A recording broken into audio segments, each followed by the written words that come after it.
day, Greg picked them up and he taught them. Now, I told them, you guys are not ready to go back to school. Y'all need to stay here with us for another 6 months. Let Mr. Greg keep working with you to get your skills up. No, they determined they got to go back to school. I think of the 6, one of them might still be in school now. They all got kicked out or dropped out or quit. It was obvious to me they weren't ready to go back. But one of the young men, Greg, kept pulling with, kept tugging with, pulling with, and kept tugging with. So he finally came back, his grandmama called. He got kicked out. Well, y'all take him back. I said, all right, send him back over here. Greg and I sit up there with him. And I said, all right, here's what you got to do. You got to do this, you got to do this, you got to do this, you got to do that. And that's the way it's got to be. He said, I don't want to do that. I said, well, you're not locked in here. So the door will open out just as it opens when you come in. So you can leave. Greg tried to talk to him. His grandma tried to talk to him. He said, no, I said, look. I said, young man, you're going to end up locked up. You better stay here. You better let Greg work with you. You're going to be in trouble. I ain't going to do it. I said, well, fare ye well. I got up. I walked out. I said, I'll see y'all later. I got work to do. Got a call. Greg went down to see him at Tiger Morton Juvenile Detention Center. He done locked up. He told Greg, I wish I listened to Pastor Watts now. I wish I listened to Pastor Watts. It was obvious to me where he was headed. Didn't take a rocket science to figure it out. But he's thinking that he can keep doing what he's doing and he's going to get by the system. You young people, listen to your mama, listen to your daddy, listen to your grandmama, listen to the pastor and the Sunday school teachers. That's why God gave them to you, so that while your brain is developing, God put someone in your life to help you make decisions that you simply are not mature enough to weigh all the possible consequences. As fast as you have to weigh the consequences, sometimes you just need to know what to do and just do it and not know why. And as you get older, you'll understand all the whys behind all the commandments. Are y'all listening to me? So, except by the grace of God. And we got to come off with this because the world is in trouble, and a lot of Christian people don't want to deal with unsaved people.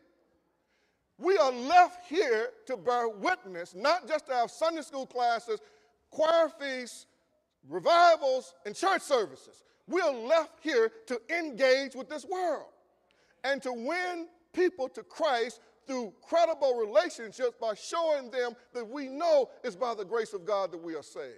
Are y'all listening to me? Ladies and gentlemen, the night is far spent. This thing is not going to keep going on like it's going. Jesus has given us a clear mandate that we are left here to be witnesses, that the Spirit of God will come upon us and we are to witness by our words, we are to witness by our works, we are to witness by our lifestyle that Jesus Christ is alive and well, and we cannot bear witness just to Christian people. We have got to penetrate the systems of the world where unsaved people are and build relationships so we can share the gospel with them. Otherwise, we have no utility in the hand of God.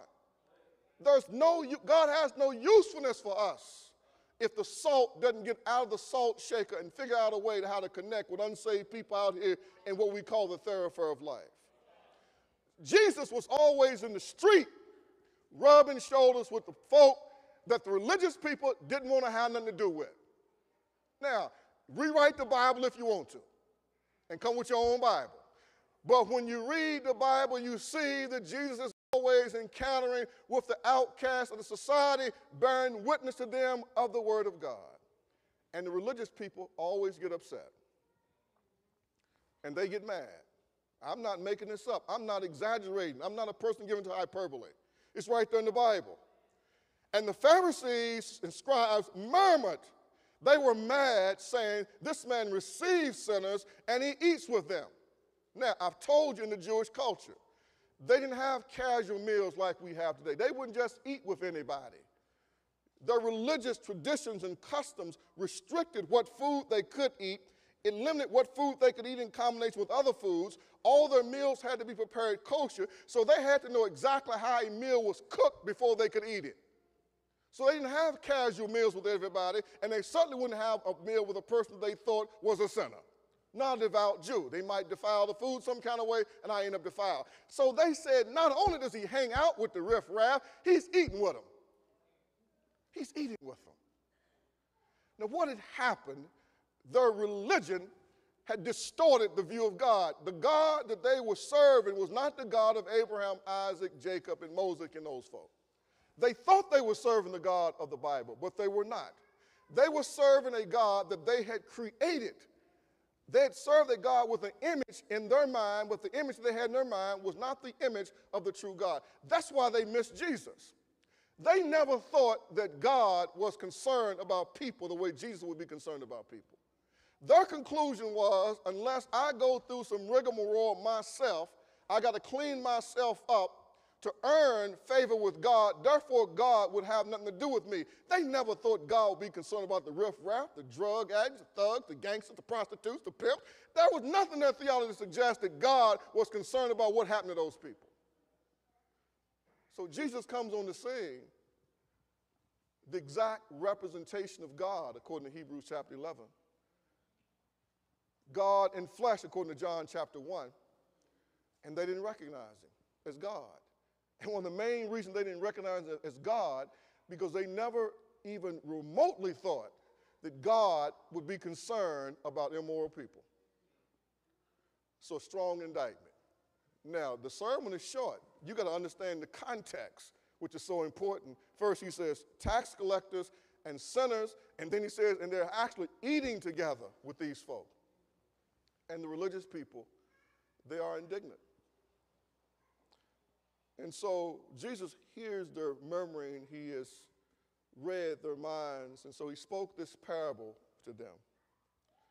And he says, what man of you, having 100 sheep, if he loses one of them, does not leave the 99 in the wilderness and go after the one which is lost until he finds it? Now watch this. Watch what Jesus does.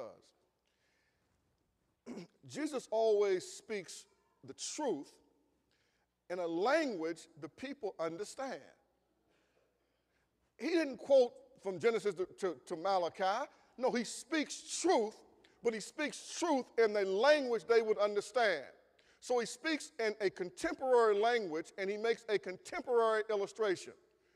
So the shepherds, and there would have been a lot of people that were shepherds in this audience. And so people were familiar with shepherding animals, particularly sheep. And so he goes to an illustration to show them with truth that they will understand the heart of God, the real heart of God. So he says, if a shepherd can be so serious about his responsibility, and shepherds had to be responsible, and they took their craft seriously. And if a shepherd lost a sheep, that shepherd had to produce evidence that that sheep had been captured and destroyed by a predator. He got to bring back the skin. He got to bring back something to show I didn't lose it because I was irresponsible. I didn't lose it because someone just came and stole it. No, I lost it because I was overpowered and a predator, a hyena, a wolf, something, grabbed the sheep and destroyed it. Otherwise, the shepherd would lose his reputation. And very often, the sheep that the shepherd was caring for wasn't his sheep.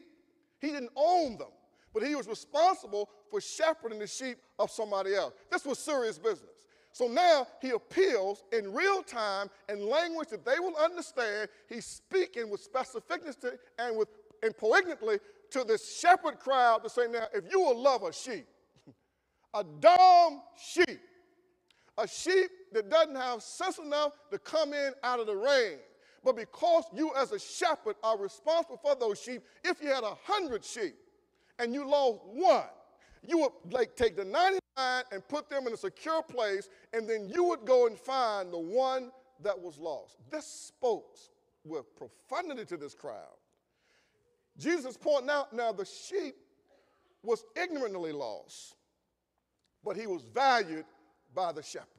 Are y'all listening to me? I done told y'all this illustration, I don't know how many times, it bears repeating. Something my daddy told me. He says, son, if you don't value your own stuff, then nobody else will value your stuff. You got to value it. So the shepherd valued the sheep. He didn't care if someone else didn't value the sheep. He valued the sheep. So the shepherd's decision to risk life and limb to rescue one sheep was based on what he thought about the sheep, not what everybody else thought about it. Are y'all listening to me? The sheep, ignorantly lost, was valued by the shepherd.